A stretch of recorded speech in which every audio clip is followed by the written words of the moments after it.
Oh, Rishi Sunak, what are you doing?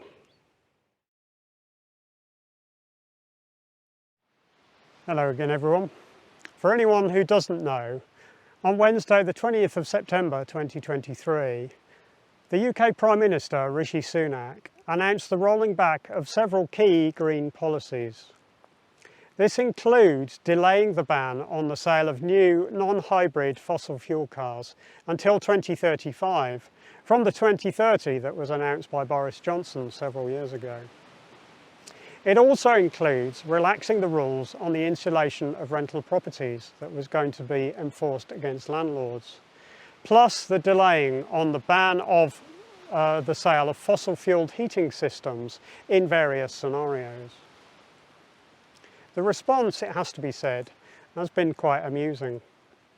It's interesting that even car companies, who were previously invested in the status quo, have expressed disappointment at the announcement. I've certainly seen some slightly salty statements from both Ford and Hyundai, to name just two. Does this announcement matter? Well, yeah, I think it does. It's estimated that in the UK, around 29,000 people die each year from the adverse health effects caused by particulate pollution, particularly a thing called PM 2.5. That is pollution that is generated by burning things, especially fossil fuels, and particularly in diesel vehicles. Over 5 years, that's 145,000 people who might die if things stay the same. That's a pretty unfortunate figure. It's even higher than that as well. The figure is higher if we also include the effects of nitrogen oxides, which are also caused by the burning of fossil fuels. However, it is hard to estimate the crossover between these two effects, and therefore I'm not going to try in this video. Let's assume that 145,000 lives are at risk as a result of this discussion and go from there. Now, this isn't a new problem. We've known about these adverse health effects for a long time. And furthermore, that number has been reducing steadily since a peak in the 1970s. However, we now have some fairly easy solutions, so we can easily do something about this problem. But whether we will has now been thrown into doubt. The intent of the change was that it was done to save hard-working families money during a period of austerity, I suppose. However, according to the Social Market Foundation, who call themselves a non-partisan think tank, reversing the decision to require landlords to insulate rental properties could cost renters £1 billion. That's quite a lot of money for renters to have to pay extra on their heating bills. Is this problem also true of the EV transition?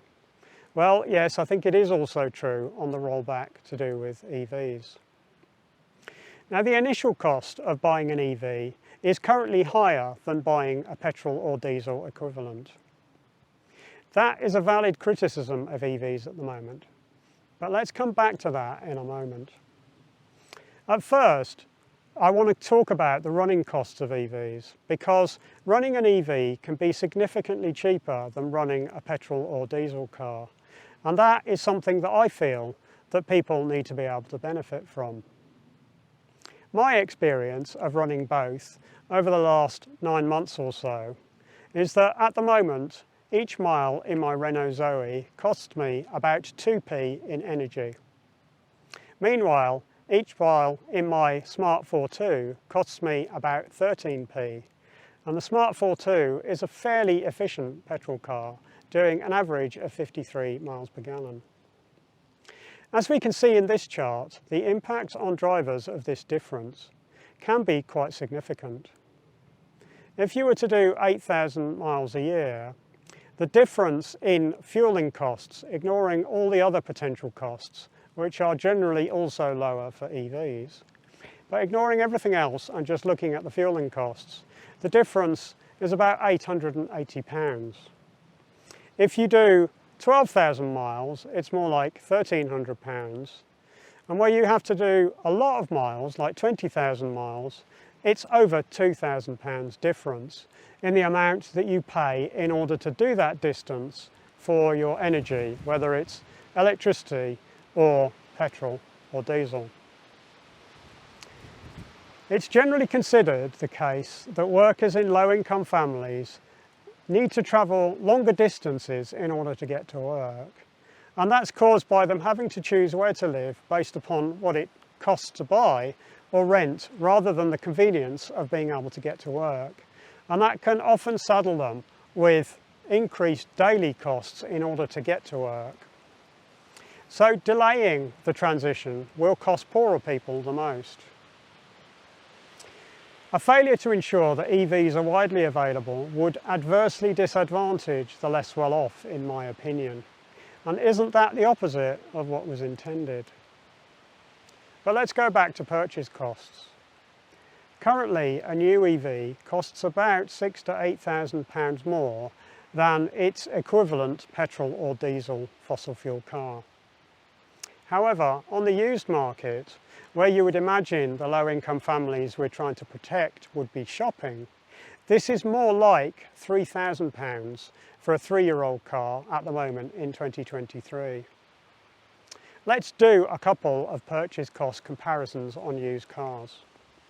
Here I've chosen models that are available with multiple drivetrains so that we can do direct comparison between petrol and electric in the same brand and on the same model.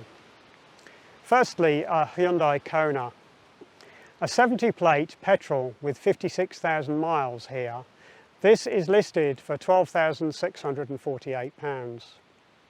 An equivalent 70 plate electric with 55,000 miles on, very similar, £15,920.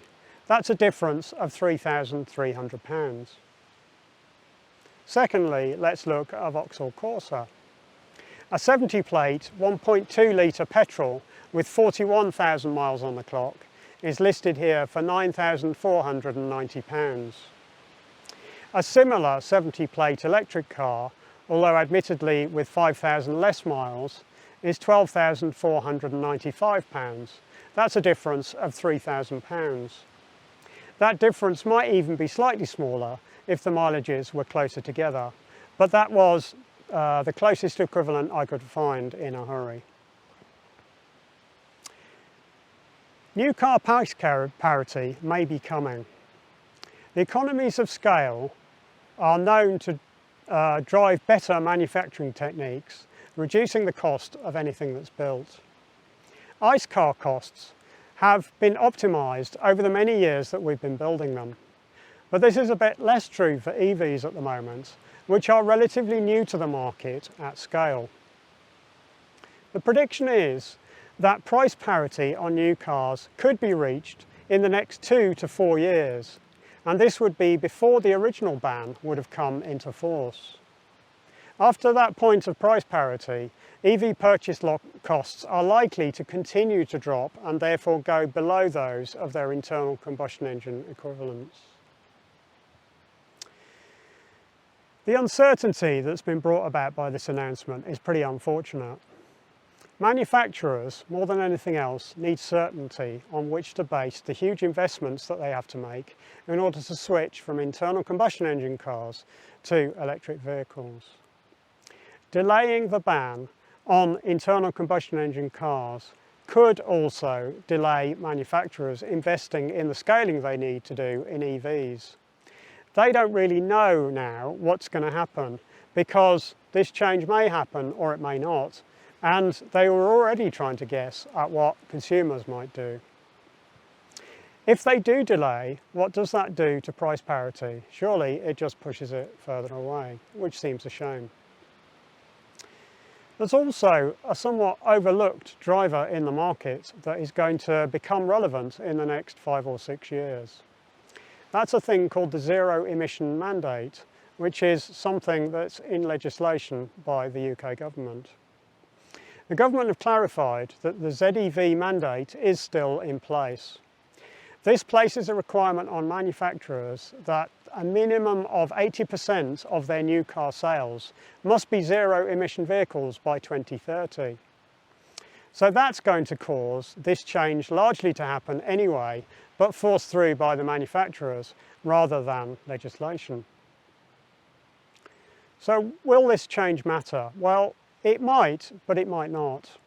What we certainly see is that people really like EVs when they try them, once they finally be convinced to actually give them a go. That's without any consideration of the difference in running costs. Once people find out that EVs are actually better cars than ICE and can also be cheaper to run as well, then a lot will probably switch irrespective of the ban, which seems quite good news to me. How can I say that? Well, we can just look at the current UK market trends. In the first 6 months of 2023, the Tesla Model Y was the third best-selling car model in the UK. Now that's not electric car model, that is all car models across all of the market. Indeed, in August, the Tesla Model Y was the number 2 best-selling car model, showing that it is continuing to go up the listings. And what about elsewhere? Well, in Europe, the Tesla Model Y was the best-selling car model of all for the first 6 months of the year. It is also high up there in the world listings, although the world listings are somewhat less clear to gather because of how to get hold of all the data. It is possible that the Tesla Model Y might become the number 1 selling car model in the world globally this year. But it's not definite. If it's not this year, it could easily be next year. So what happens next about this announcement? Well, the changes that Rishi Sunak announced are likely to trigger another set of legal challenges and perhaps another judicial review. It seems likely that the changes will be thought to be contrary to the legally binding requirements of the Paris Climate Accord.